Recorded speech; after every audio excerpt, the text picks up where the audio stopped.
Hi everyone, my name's Jordan and welcome back to my channel. Today I'm going to do the 10 series I want to start in 2023. Basically, I've broken this into a couple categories. There are 2 series that were on my series I'm going to start in 2022 list that I didn't get to, so I'm adding those to 2023. And then I have 2 read-alongs and I have 1 reread. One of the read-alongs is kind of a reread. I'll get to that. And then the rest are just series I want to start. One of them I have already started, but I had originally planned on DNFing. Again, we'll get to it. All of them kind of have a few circumstances that surround them, but for the most part, these are all series that I have not started and I want to read in 2023. So now that I've thoroughly confused you all, let's get into the list. These are not like ranked in priority or anything. I'm just going to talk about the 10 series I want to start. So first up, one of the books from 2022 that I did not start, the Winnowing Flame trilogy, the first one being The Ninth Reign by Jen Williams. This series I don't know much about, but I have seen a lot of people talking about it, and I own the whole trilogy, so I just really need to start it. I've heard that they're very unique and kind of like bizarre, but in the best way. I don't know a ton about it, and I'm trying to keep it that way, so I'm not going to be talking about this series for long, but I really love the covers. I think that weird fantasy is always just a lot of fun to read, and from what I've heard, this is weird. So I'm excited to start it. I'm hoping to start it towards the beginning of the year, first few months, I'm hoping. As you'll see throughout all of my what I'm planning in 2023 videos, it's going to be a crazy year. I have a lot of books on the list, so I don't have fully planned out when all of these will be starting besides the read-alongs, but I am hoping to get to all of them at some point in 2023. Next up, the other series I said I would start in 2022 that I did not get to is Discworld by Terry Pratchett. This, to me, I think a lot of it is just me being intimidated. There are so many books and there's so many different like branches of story. It's like Discworld is this big overarching world, but there's like different books that follow different plot lines, and it's a lot, and I'm nervous. I think I'm going to like it because I've heard that they are a little more lighthearted, they're funny, and they're also just really good fantasy, so I think I will like it.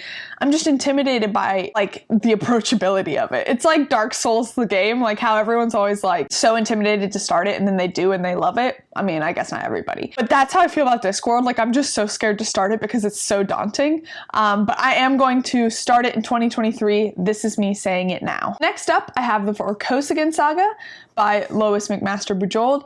This is a sci-fi series that is also huge, but also smaller books, similar to Discworld, and I've heard amazing things about Bujold's work. I've heard that her characters are amazing and that her plot lines are just so well paced and thought out, and I'm just really excited to get to it because I'm hearing more and more people talking about her and her writing, and I feel like there is kind of a lack of women authors in science fiction, and so I'm excited to try out Lois McMaster Bujold's writing. So Vorkosigan Saga is up there with some of the most anticipated, and they are smaller books, so I can throw in a few here and there, like with Discworld, without it super impacting my TBR. Next up, the series I'm most ashamed to have on this list, and that is The Lord of the Rings. I have not read The Lord of the Rings. I have read the play, The Hobbit, and I've read probably like the first 25% of Fellowship of the Ring, but at the time I was reading it, it was just not working, and I think it was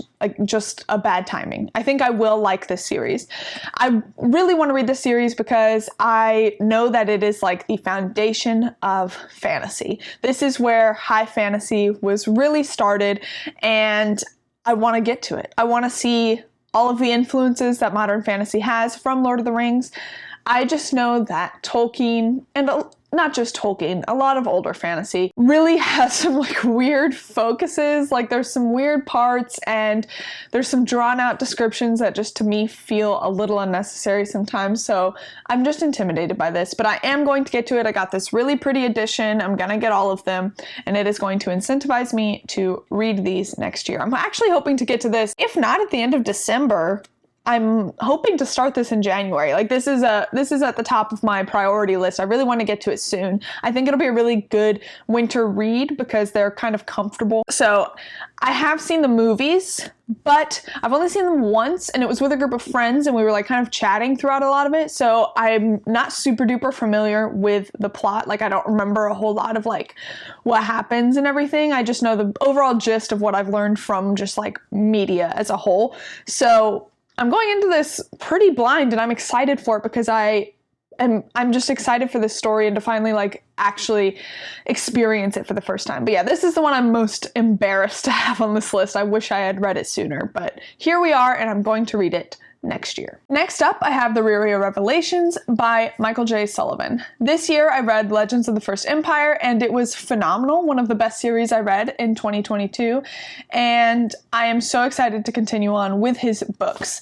So I kind of read it in a different order. Most people read it in publication order, so they would read Ryria Revelations first, I believe, but I wanted to read it in chronological order at first, which would mean next I would be reading the Ryria Chronicles, but here we are. I'm just doing it all out of order. Really no rhyme or reason at this point, but I'm going to start the Ryria Revelations next. I love the Legends of the First Empire. It's set like 10,000 years before Ryria Revelations, I believe, and then Ryria Chronicles is like 1,000 years or 100 years or something.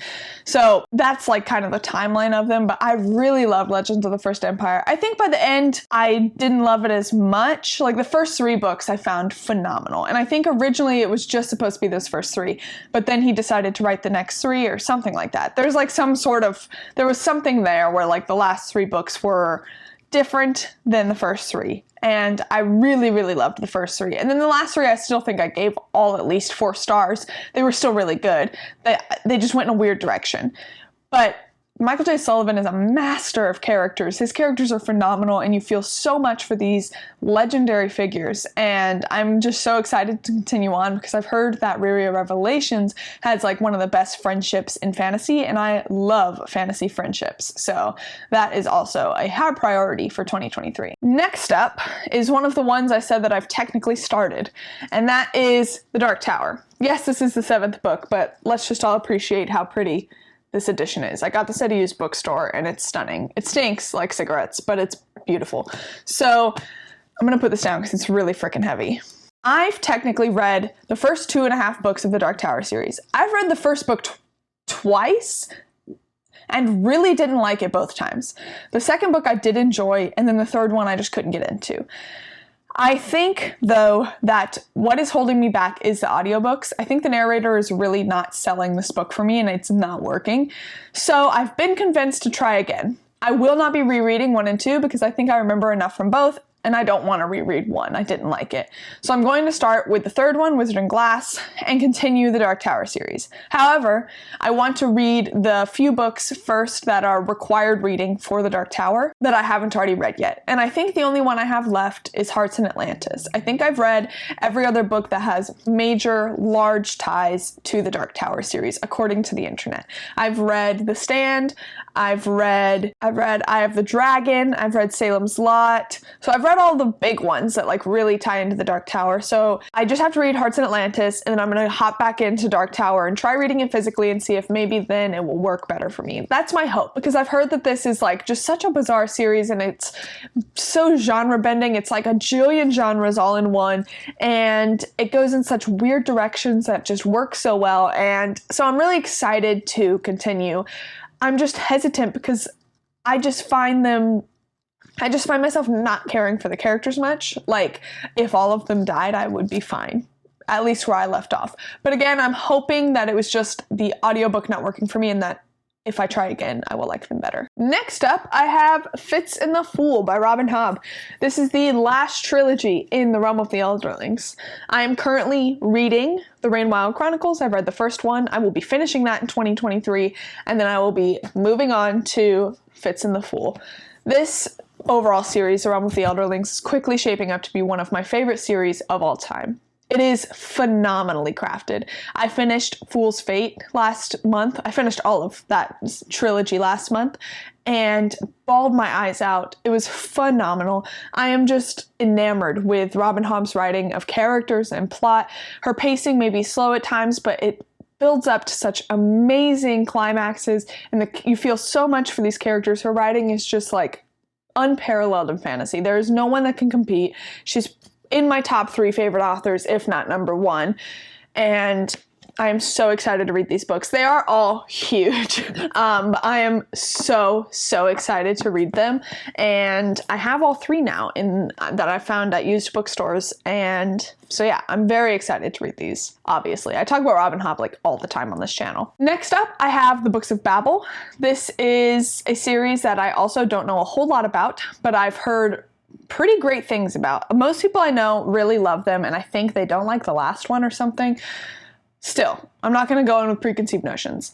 I've heard these books are weird, and I love weird fantasy, like I said earlier, but I really don't know a whole lot about them. I love the covers. I think they're really interesting, and I'm excited to read them. They've kind of been all over BookTube in the past couple years, and I want to get on that bandwagon. So I'm hoping to read that in 2023 as well. Now for the 2 read-alongs I'm joining, one of which I'm one of the co-hosts of. And that one is Malazan Book of the Fallen, the first one being Gardens of the Moon by Steven Erikson. Me, Alex over on Tall Guy Reads, Ian on Ian the Reader, and Josh from Red Fury Books are all hosting a Malazan read-along starting in January. I will post our video down below for the kickoff to that read-along. We really hope that you can all join us, anyone that hasn't read Malazan. If you have read Malazan and want to reread, if you DNF'd it at some point and want to try again, whatever your situation, we hope you can join. I'm very excited and I'm very intimidated, but mostly excited. Our kickoff video, Philip Chase participated in with us, and he really helped assuage some of my fears. I've been very hesitant going into it because I've heard a lot about the graphic nature and a lot about how dense it can be. And he told me to not worry, that no matter what, it is an enjoyable series no matter how you kind of consume it. So I'm very excited to read this series. This book, like, the font is tiny and the margins are also tiny.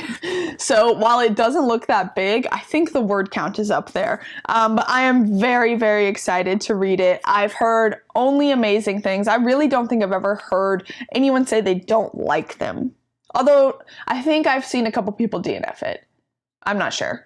Most people that have read all of them counted as one of their favorite series of all time. So I am so excited to read this series. I'm excited to get into it. We're going to start with a book a month, but as they kind of get chunkier or just we're going to kind of gauge the room each month and see if one a month is still feasible, but we will start with one a month. At least probably the first 2 or 3 will be January, February, March. And then we will see from there how we're going to continue. But we really hope you can join. We're going to be doing a live show every month or after every book to discuss our thoughts, spoilery thoughts with you guys and with each other, and just kind of dissect what we've read. And I am so excited for it. More news to come of that as we start in January. The other read-along I'm joining that I'm not co-hosting is Joanna's A Song of Ice and Fire read-along. I only have the 2nd through 5th book. I don't know what happened to my first book. I had the first book. I don't know. I have technically already read this series, but I DNF'd the 5th book, Dance of Dragons, because it was boring. But I read these books before I was really into adult fantasy. I was still mostly reading YA at the time, but the TV show was a huge hit, and I was like, let me give it a try. So I think I read it at the wrong time in my life. I think I was not ready for a story like A Song of Ice and Fire. I think just what I was reading at that point, this was not enjoyable to me at that time in my life. And I'm really hoping that now that I have more of a footing in adult fantasy and I kind of have come to appreciate different things than I did when I read this originally, I'm hoping that this time it will work much better for me. That is my hope. So I'm going to be rereading this. I haven't read it I think I read it like 4 or 5 years ago. So I don't remember all of the more detailed plot. I remember kind of a general overview, but I don't remember a lot. So I will be starting this read along. We'll see if I continue all the way through. I want to, but I'm scared and I don't want to commit. Like, I don't want to read all 5 if I'm still not enjoying them. You know, I'm not going to like force myself to read these humongous books just because everyone else is. So I'm going to reread them. At least I think I'm going to like the first 3 because I remember liking the first 3 enough the first time. They just weren't like, they didn't blow me out of the water. I was just kind of like, okay, those were enjoyable. So I think I will like the first 3. It's the 4th and the 5th that I'm like a little hesitant on, but we shall see. I'm doing this for Kyle over on Read by Kyle. He's the one that convinced me to join this read along. I'm going to try to like them. I'm going in with high hopes. So that was the 10 series I want to start, but I do have an honorable mention. I would love to try to reread the Stormlight Archive. My first book, Way of Kings, a friend is borrowing forever, I guess, because I gave it to them like a while ago. But anyway, I really want to reread this series in 2023.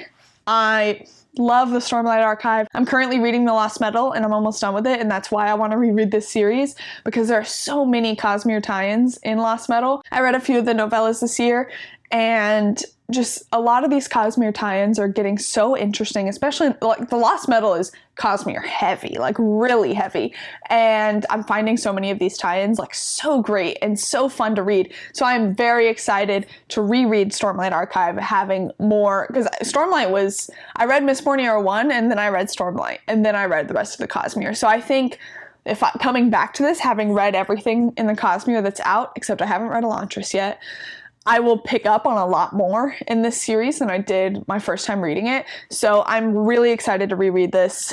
I might do audiobooks because I've heard that the audiobooks are pretty good and I can listen to it at work. But I might read it physically. Who knows? I really love these books, and while they are all huge, they read so quickly. Brandon Sanderson's prose is very approachable. While it's not like the best prose out there, it does make for pretty easy reading, even though it's like a really complex plot. So I'm excited to read this again. And that is all the series I want to start in 2023. This does not include continuations of series besides Dark Tower, but I'm counting that on here because I'm restarting it, because I originally planned on DNFing it.